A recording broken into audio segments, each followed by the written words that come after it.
So a lot of excuses offered up by Monsieur Pellegrini. Are you Manuel, buying any of those excuses? Manuel Pellegrini has gone Brendan Rodgers on us. Oh, really? And that is not a good thing.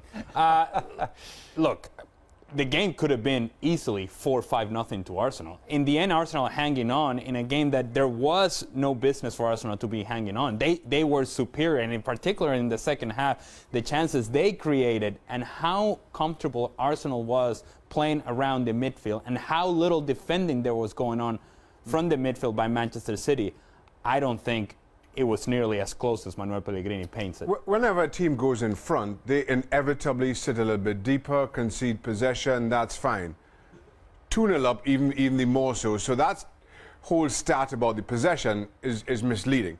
And I think Manuel Pellegrini's rumblings are now signs of a manager who's really starting to feel the pressure. Started the season well, things look like okay, things have turned around for Manuel Pellegrini and Manchester City. He's going to be secure if they win the league.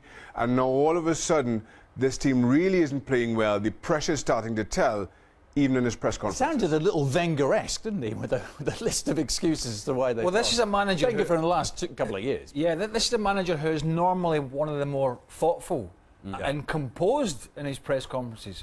But this seems to me like a manager who's got Pep Guardiola coming running up the last final furlong at the racetrack to take over him, because that's cloud cuckoo land. He's got a little stats guy next to him saying, give me more stats, good stuff. I mean, it's crazy.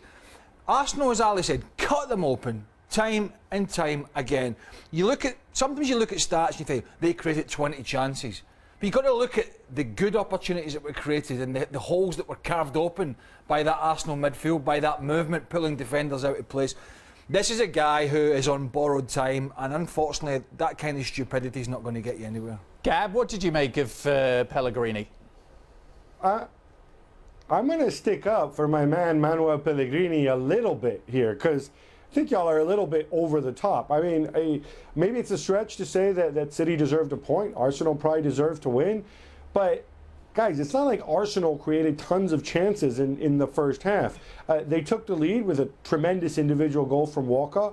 They made it 2-0 because because Mangala gifted them a goal. You know, and then after that, City were basically playing into Arsenal's hands, and then, you know, it's very difficult to come back when you're 2-0 behind on the road to Arsenal. But I didn't see this enormous gulf. You had Aguero, who was coming back after 3 weeks out. You had Company, who obviously wasn't there, and we're kind of used to it by now. You had some other guys who weren't good on the night, and this is the story of City's season. But I don't think it's Pep Guardiola that's affecting him, because, listen, Manuel Pellegrini knows exactly which way is up, and he knows exactly what situation they're in. But I don't think it was a shambles. I don't think they could have lost 5 or 6-0, as somebody in the studio suggested. You've got to be kidding me, Gab. It was 2-0 at half-time, right? And Arsenal then went on to create more chances in the second half. I mean, before, the lazy and ineffective Yaya Toure finally got his finger out in the last 10 minutes, Aaron Ramsey and Theo Walcott and a couple other Arsenal players could have had them at 3, 4 or 5 before that goal went in. I mean, we can't forget that.